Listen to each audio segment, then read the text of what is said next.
Good morning. Good afternoon. My name is Edward Sanshin Oberholtzer. I'm the resident priest and guiding teacher of the Joseph Priestley Zen Sangha and a member of the Empty Moon Teaching Circle. Now, I know I've said this before, but it bears repeating.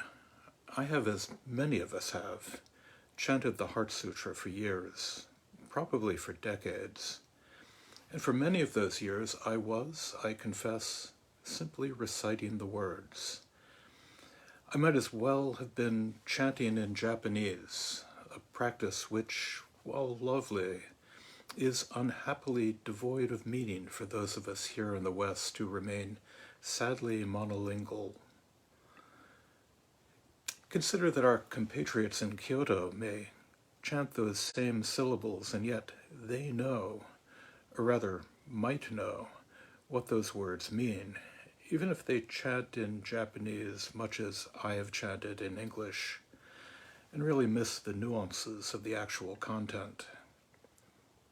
Consider, for example, a Japanese Zen student receiving that first koan in the Womankan, and hearing Jiaozhou's response, mu, but hearing it quite naturally, quite idiomatically as no. What difference does that make? Food for another Dharma talk, perhaps. Anyway, for years I chanted the Heart Sutra. I recited the words, and while I chanted in English, they might as well have been in the original Sanskrit. Some of the earliest references we have to the Heart Sutra refer to it not as a sutra, but as a dharani, much like the Shosaimyo Kichijo dharani, a sequence of syllables we recite without worrying about their individual meaning, trusting that the task of the dharani gets done as we might hope. And just as we recite the dharani to avert disasters, monks chanted the Heart Sutra to ward off evil spirits, much as Xuanfeng, the monk charged with traveling the Silk Road to India in search of the Dharma, chanted it to prevent demons from consuming his pure, unblemished flesh in order to obtain, as they had been promised, immortality. Interesting that those demons obtained at least a kind of immortality in the publication of the novel Journey to the West, without the need to consume the flesh of the traveling monk. So I chanted the Heart Sutra for years without giving it any serious consideration, without a second thought, until one day I picked up the strikers for the bell in the Mokukyo and chanted, in Robert Aiken's translation, Avalokiteshvara Bodhisattva, practicing deep prajna paramita, clearly saw that all 5 skandhas are empty, transforming all suffering and distress. Shariputra, form is no other than emptiness. Emptiness, no other than form. Form is exactly emptiness. Emptiness, exactly form. Sensation, perception, mental reaction, consciousness are also like this. Yes, form is no other than emptiness. Emptiness, no other than form. Form is exactly emptiness. Emptiness, exactly form. That exactly brought me up short. In that one moment, the Heart Sutra opened up. So simple, so utterly simple. Form and emptiness form a coin so thin that form and emptiness are indistinguishable. Form, emptiness, 2 sides, 1 coin. But a coin of infinite thinness, a coin whose 2 sides are both indistinguishable and completely separate. Heads and tails both merged and distinct. So emptiness itself, I've been thinking about this a lot lately. One of my many regrets is that years ago, someone sitting with me wanted to know just what emptiness meant for Zen practitioners, just really what it was. I tried, but I don't think I conveyed it adequately. Let me try again.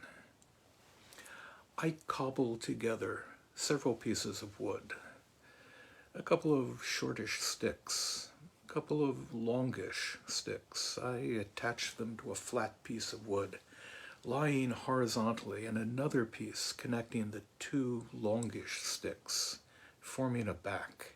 And to my everyday eyes, I've constructed a chair. But there is no chairness there, despite a history in Western philosophy stretching back to Plato that would assert that there is chairness in that collection of pieces of wood. But our friends in Mahayana Buddhism, as well as our existentialist friends, would tell us that that pile of wood is without essence and only becomes a chair in relation to my or to your sitting in it. Your butt, in short, makes that chair. That chair is only a chair in relation to your or my butts, to our sitting down upon it, just as that piece of cast iron becomes a frying pan when I crack an egg into it.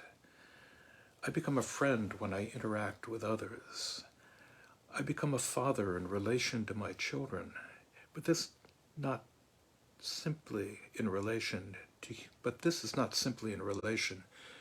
to human interaction. 4 sticks and a flattish piece of wood become a table. When a fired clay object, which itself becomes a coffee pot, a coffee cup, when filled with coffee and drunk from, setting it back down on the table which only exists in relation to our use and the objects it carries. It is in relation to any one thing in the relative world that any one thing in the relative world becomes something. Outside those relationships, that chair, that table, all are empty. And importantly, it is in the relative that we know things to be empty. Emptiness is not a notion that exists outside the relative. Emptiness depends upon the relative, and so that great Indian Buddhist thinker, Nagarjuna, said, even emptiness is dependent. Even emptiness relies upon the relative. Even emptiness is empty. And that other side of the coin, that form that is exactly emptiness, I've always loved the story of Samuel Johnson's reaction to Bishop Berkeley's claim that things exist only when we perceive them. Johnson kicked a rock in his path and exclaimed, "Thus do I refute Berkeley."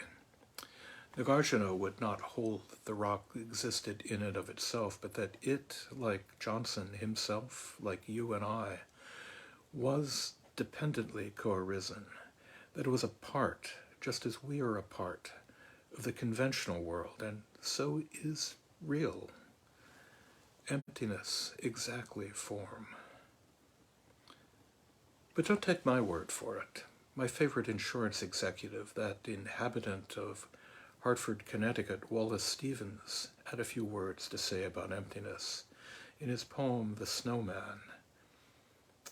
It's been in the high 90s here, but I think this carries with it, cold though it might be, a sense of that burning question of just what is emptiness. So here is Stevens.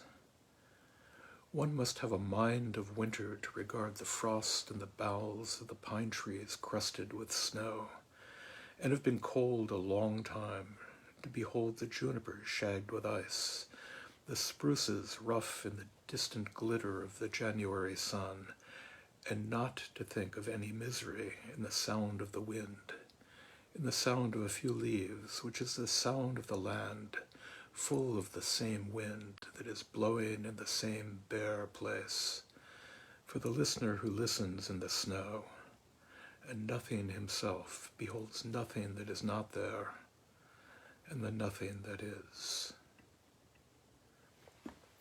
And before we leave, in all that emptiness, there are, nonetheless, perhaps all the more, pine trees, junipers, spruces, the snowflakes, the wind, the cold itself, you and I.